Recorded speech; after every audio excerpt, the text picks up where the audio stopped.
Shalom Bapak Ibu Saudara sekalian. Sebelum memulai ibadah kita, mari kita bersatu dalam doa. Bapa, terima kasih untuk kasih dan anugerah-Mu pada hari ini. Kami mendengarkan firman Tuhan, biarlah kami mempersiapkan hati kami, diri kami untuk bisa menerima hikmat daripada Tuhan, rahmat daripada Tuhan lewat kebenaran pada hari ini. Terima kasih Bapa, dalam nama Tuhan Yesus kami siap mendengarkan firman Tuhan. Amin. Oke, Bapak Ibu, Saudara sekalian, hari ini saya mau bahas tentang sesuatu yang mungkin relate buat kita semua, karena ini kontemplasi dari diri saya, yaitu jangan sok tahu, atau gaulnya itu jangan sotoy. Ya, Bapak Ibu, saya tuh rasa ada dua jenis pendeta di dunia ini. Saya rasa ya, ada dua jenis pendeta di dunia ini, yaitu pertama pendeta yang sekolah teologi, dan yang kedua pendeta yang nggak sekolah teologi. Jadi saya mengklasifikasi ada dua pendeta di dunia ini. Jadi kalau ada orang bilang pendeta kejadian, pendeta keluaran. Kejadian tuh yang tiba-tiba jadi pendeta aja gitu. Atau yang keluaran tuh yang keluaran atau lulusan dari sekolah teologi. Nah, saya tuh punya ekspektasi untuk pendeta-pendeta ini. Jadi menurut saya, yang saya pikirkan ketika saya tahu pendeta ini dari sekolah teologi, gelarnya ada MM, MTH, MAG, sebagainya, banyak lah gelar-gelar teologi. Saya tuh mikir begini, wah khotbahnya terstruktur.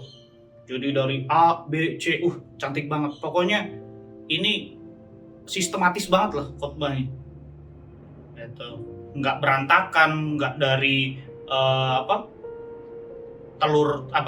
nggak dari anak-anak katak, amfibi lagi, anak-anak katak, lalu kecubung dan lainnya, enggak.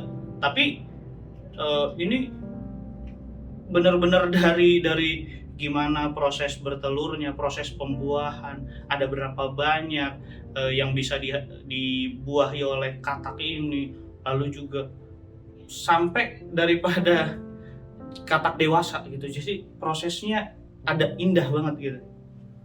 Lalu yang kedua, khotbahnya penuh dengan tafsiran. Itu ekspektasi saya ketika saya dengar ada pendeta, contohnya gelarnya, doktor, bla bla bla, MTH, wah khotbahnya pasti banyak tafsiran, keren. Gitu. Lalu ketiga, teknik khotbah yang kreatif. Saya pernah lihat salah satu pendeta, namanya Pastor John Mugi, gitu. Wah khotbah dia pakai pakaian gembel gitu, lagi khotbah anak yang terhilang, lalu juga naik sepeda di mimbar, lalu juga pakai dress code yang sesuai dengan tema khotbahnya, pakai crown gitu. Pokoknya keren, kreatif, bawa orang untuk bisa masuk ke dalam khotbahnya lewat atraksi yang dia lakukan. Lalu keempat, banyak referensi ayat Alkitab. Gitu. Banyak referensinya. Ini kalau tentang ini, ini, jangan membunuh, ada di sini. Jangan berzina, ini di sini. Gitu. Jadi banyak. Lalu ketika mengeluarkan statement, itu based on Bible, itu ekspektasi saya ya. Ketika saya dengar gelar-gelarnya itu STH, MTH, bla bla bla. Lalu khotbahnya pasti nggak bosenin. Saya jamin di ekspektasi saya. Lalu ekspektasi saya ketika dengar yang datang atau yang berkhotbah itu pendeta yang nggak sekolah teologi, saya udah mikirnya begini, khotbahnya pasti nggak sistematis. Pasti nanti tiba-tiba dia bilang proses katak dari katak menjadi katak dewasa gitu, jadi kecubung jadi katak dewasa, cebong gitu, cubung kan batu, dari kecebong sampai katak dewasa, itu dari kecebong terus jadi katak kecil, kepompong, kupu-kupu. Lagi ngomongin soal penderitaan mengikut Kristus, tiba-tiba endingnya berkat bagi anak cucu. Ya nggak nyambung, tapi sama-sama kebenaran firman Tuhan. Jadi ya gitu ekspektasi saya ya untuk pendeta yang nggak sekolah teologi. Lalu kedua, khotbahnya penuh dengan pengalaman, kesaksian hidup. Jadi yang diberitakan tuh pengalaman aja, kesaksian hidup. Ketika saya belajar di sekolah teologi tentang ilmu homiletika, ilmu berkhotbah, itu ada porsinya tuh. Apalagi kalau misalnya kita sedang dalam sesi pengajaran atau khotbah pengajaran, itu kesaksian hidup itu kayak bawang goreng di Indomie. Penting nggak penting, ada nggak apa-apa, nggak ada juga ya, nggak masalah.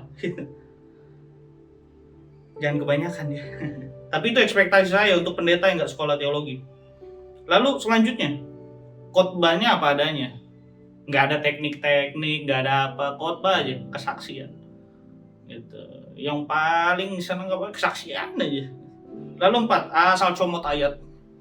Yang kelima, itu khotbahnya bosenin, comot-comot ayat gitu. Jadi yang dia pikirin temanya ini dulu, nanti ayatnya dicari nanti. Jadi bukan apa ya yang mau saya Tuhan taruh dalam hidup saya apa ya, nggak buka Alkitab tapi dia pikirin lagi ada masalah ini, oh lagi happening masalah ini, oh lagi ini, itu aja yang bawa, tinggal nanti cari ayatnya. Itu ekspektasi saya.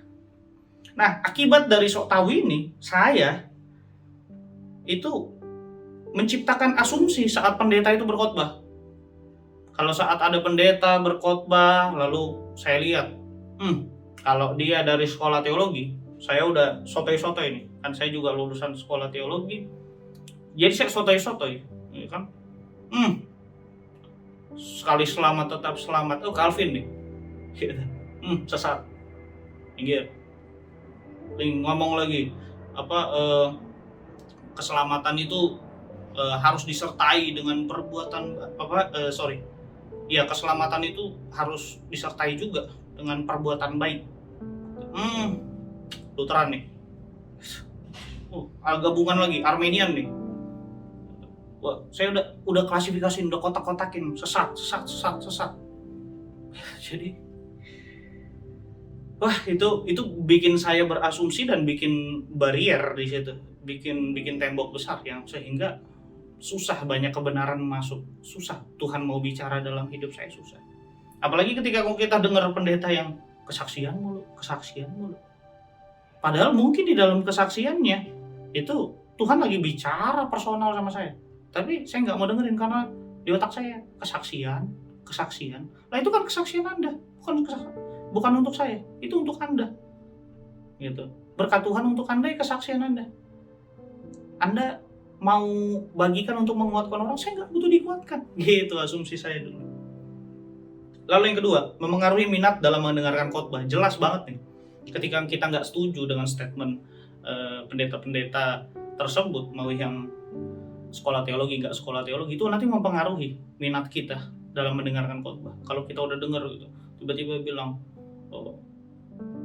kasar, contohnya dia ngomongnya kasar, pokoknya saya nggak peduli dengan LGBT, dia ngomongnya keras gitu, saya nggak peduli dengan LGBT, saya nggak peduli dengan aborsi, pokoknya itu Tuhan larang, nggak boleh, kita harus singkirkan, kayak begitu.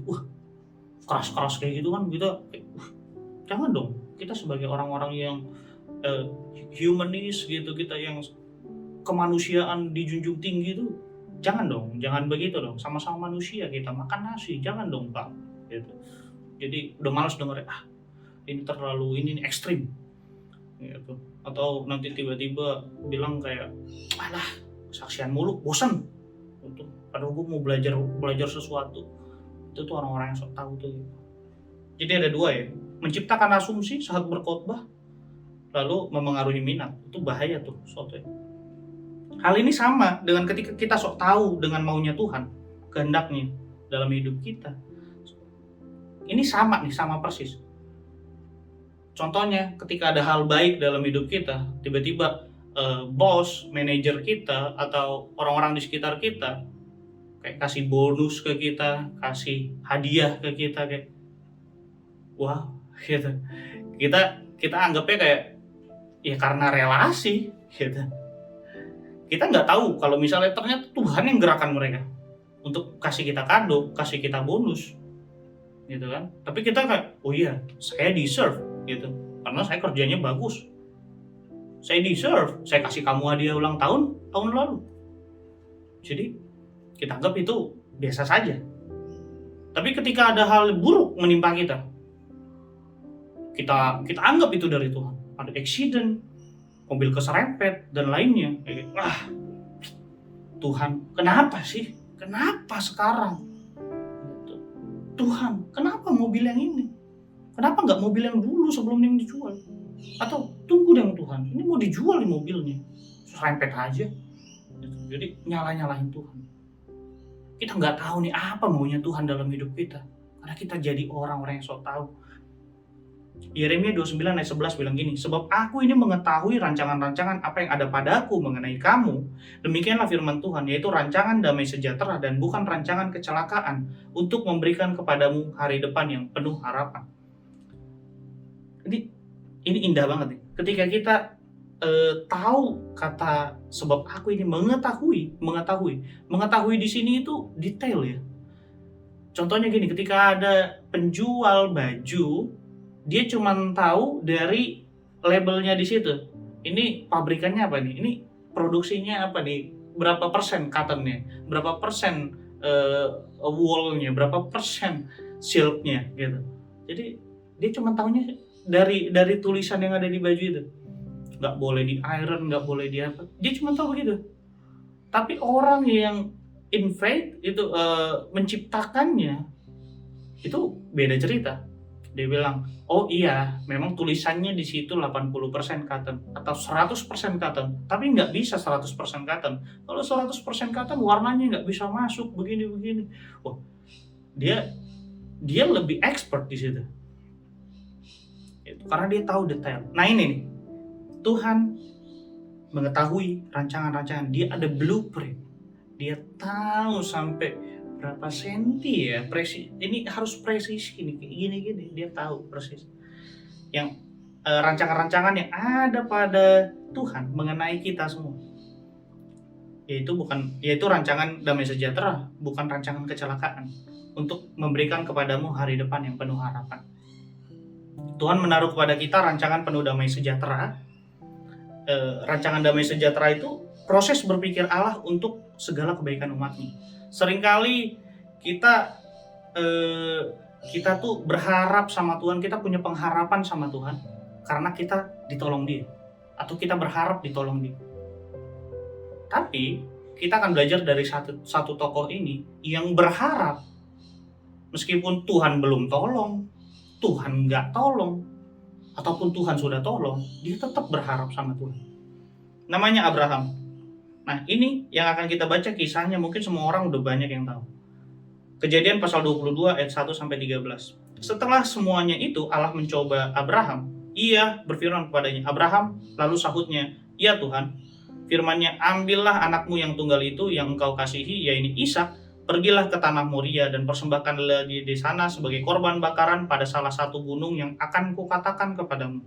Keesokan harinya, pagi-pagi bangunlah Abraham. Ia memasang pelana keledainya dan memanggil 2 orang bujangnya beserta Ishak, anaknya. Ia membelah juga kayu untuk korban bakaran itu. Lalu berangkatlah ia dan pergi ke tempat yang dikatakan Allah kepadanya. Ketika pada hari ketiga Abraham melayangkan pandangannya, kelihatanlah kepadanya tempat itu dari jauh. Kata Abraham kepada kedua bujangnya itu, tinggallah kamu di sini dengan keledai ini. Aku beserta anak ini akan pergi ke sana. Kami akan sembahyang, sesudah itu kami kembali kepadamu. Lalu Abraham mengambil kayu untuk korban bakaran itu dan memikulkannya ke atas bahu Ishak anaknya. Sedang di tangannya dibawanya api dan pisau. Demikianlah keduanya berjalan bersama-sama. Lalu berkatalah Ishak kepada Abraham, ayahnya, Bapa, sahut Abraham, ya anakku. Bertanyalah ia, di sini sudah ada api dan kayu, tetapi di manakah anak domba untuk korban bakaran itu? Lalu sahut Abraham, Allah yang akan menyediakan anak domba untuk korban bakaran baginya, anakku. Demikianlah keduanya berjalan bersama-sama, sampailah mereka ke tempat yang dikatakan Allah kepadanya. Lalu Abraham mendirikan mezbah di situ, disusunnya kayu, diikatnya Ishak, anaknya itu, dan diletakkannya di mezbah itu, di atas kayu api. Sesudah itu Abraham mengulurkan tangannya, lalu mengambil pisau untuk menyembelih anak. Tetapi berserulah malaikat Tuhan dari langit kepadanya, "Abraham, Abraham," sahutnya, "Ya Tuhan." Lalu ia berfirman, "Jangan bunuh anak itu dan jangan kau apa-apakan dia. Sebab telah kuketahui sekarang bahwa engkau takut akan Allah dan engkau tidak segan-segan untuk menyerahkan anakmu yang tunggal kepadaku." Jadi di sini kita bisa lihat Abraham sama sekali nggak menaruh sedikit pun asumsi dari pikirannya, asumsi dari dirinya kepada perintah Tuhan. Dia nggak ini nih, nggak menaruh kecurigaan sedikit pun pada apa yang Tuhan perintahkan sama dia. Sembelih anakmu. Abraham nggak bilang, kenapa nggak istriku, gitu. Kenapa nggak aku? Kenapa harus anakku yang kutunggu lama-lama, yang sudah kutunggu selama ini? Kenapa harus dia? Tuhan, kenapa? Kenapa Tuhan ambil rumahku? Tuhan ambil belahan jiwaku? Tuhan ambil hartaku? Tuhan ambil hal-hal yang berharga dalam hidupku? Kenapa Tuhan? Kita bertanya-tanya kayak gitu. Tapi Abraham gak nanya. Abraham melakukan pagi-paginya, bahkan dia ikut juga mempersiapkan. Dia belah kayu, dia bahkan udah suruh bujangnya tinggal. Karena ini momen yang sangat-sangat mengharukan ini, karena dia harus persembahkan anaknya. Dan mungkin 2 bujangnya nanti kalau ikutan juga susah ngerti kali ya. Jadi Abraham, kalian di bawah aja, gua ke atas. Gue pengen nyembah Tuhan. Gue sama anak gue pengen nyembah Tuhan. Tapi ini berkat yang disediakan buat orang-orang yang nggak so tahu, yang nggak soto. Itu yang pertama adalah Abraham ketika mau menyembelih itu tiba-tiba Tuhan bilang, "Abraham, jangan disembelih, jangan kau apa-apakan anakmu." Karena Tuhan udah tahu bahwa Abraham nggak segan-segan untuk menyerahkan anaknya yang tunggal kepada Tuhan. Jadi berkat yang pertama itu dinotis sama Tuhan. Untuk orang yang nggak so tahu, Tuhan notis, Tuhan tandai Anda, Tuhan kenal Anda bahwa Anda orang yang nggak ragu-ragu. Indah nggak Bapak Ibu Saudara kalau kita dikenal Tuhan karena kita nggak ragu-ragu untuk melakukan perintah Tuhan. Nih, indah. Yang pertama itu kita dilihat Tuhan. Kita dapat spotlight dari Tuhan. Kita nggak peduli sama dunia ini. Charles Spurgeon bilang di surga itu kalau lantainya dari emas, pernak-perniknya berlian apa segala, mungkin ada makanan yang melimpah. Itu nggak penting. Yang paling penting di situ ada Tuhan. Kalau nggak ada Tuhan, saya nggak mau di situ, kata Charles Spurgeon. Ya. Jadi Abraham udah tahu itu. Abraham udah tahu perintah Tuhan di atas segalanya. Karena anak dari Tuhan, hidup dari Tuhan. Tuhan minta, silakan. Yang kedua dan terakhir, Abraham menoleh.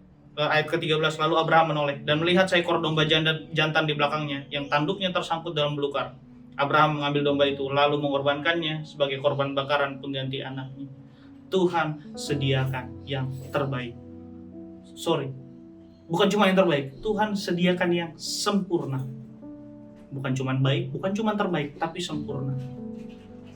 Tuhan sediakan domba jantan yang tanduknya tersangkut di belukar. Yang apa? Tanduknya. Badannya nggak kena satupun duri atau belukar, itu nggak tergores satupun. Tuhan siapkan yang sempurna buat Bapak Ibu. Abraham sama anaknya nggak lihat itu domba datang dari mana. Ini domba loh, bukan kambing gunung, tapi domba ini nggak tahu dari mana datang. Sama kayak kita Bapak Ibu, kita nggak tahu dari mana kita punya pertolongan, ini dari mana. Keluarga nggak bisa tolong, teman baik nggak bisa tolong, ini dari mana? Jadi jangan heran kalau tiba-tiba ada kesaksian, ada loh saya baru kenal, ada loh bahkan nggak dikenal, tolong saya. Atau bahkan ini bukan cuma nggak kenal, tapi nggak tahu siapa yang nolong saya. Jadi Bapak Ibu, saudara sekalian, jadilah orang yang jangan sok tahu. Janganlah sok tahu sama apa yang Tuhan mau dalam hidup Anda.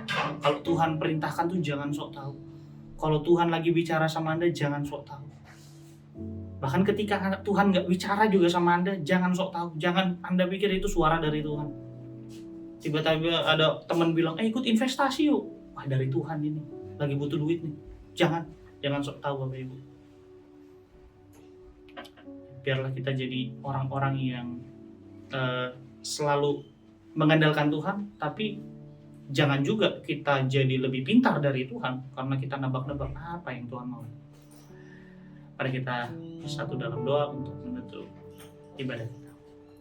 Terima kasih Bapa, ini kami semua sudah mendengarkan firman Tuhan. Biarlah Tuhan yang jadi juru selamat kami yang hidup selalu memberkati kami dengan rahmat daripada ilahi, sehingga rema-rema yang ada di dalam firman Tuhan ini, dalam ibadah hari ini dapat jadi berkat juga untuk orang-orang di sekitar kami lewat hidup kami, perkataan kami, kesaksian kami. Dalam nama Tuhan Yesus kami telah berdoa. Haleluya. Amin.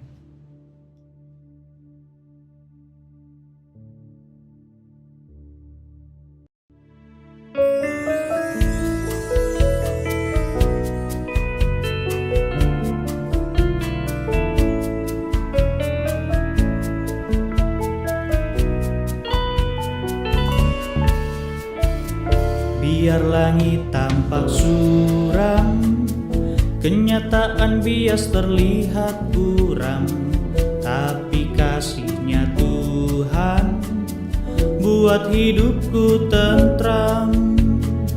Sebab Dia beri hati yang baru, mau taat padanya selalu. Topan badai pastikan berlalu, karena Yesus bersamaku. Sebab Dia beri hati yang baru, mau taat padanya selalu. Topan badai pastikan berlalu, karena Yesus di hidupku.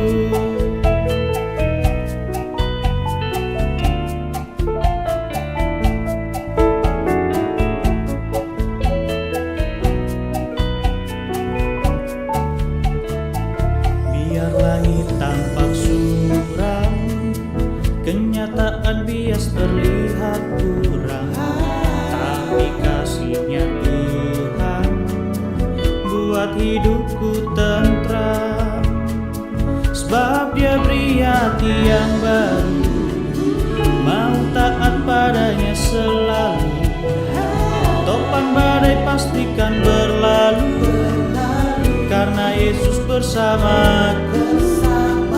Sebab Dia beri hati yang baru, mau taat padanya selalu.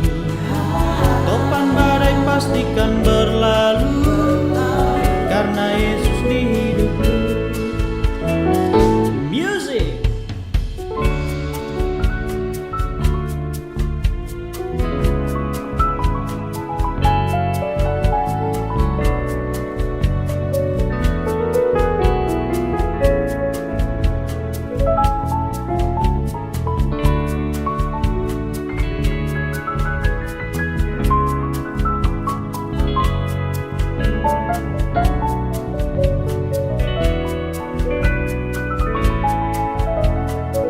Sebab Dia beri hati yang baru, mau taat padanya selalu. Topan badai pastikan berlalu, karena Yesus bersamaku. Sebab Dia beri hati yang baru, mau taat padanya selalu. Topan badai pastikan berlalu, karena Yesus di hidupku. Topan badai pastikan berlalu, karena Yesus di hidupku. Topan badai pastikan berlalu,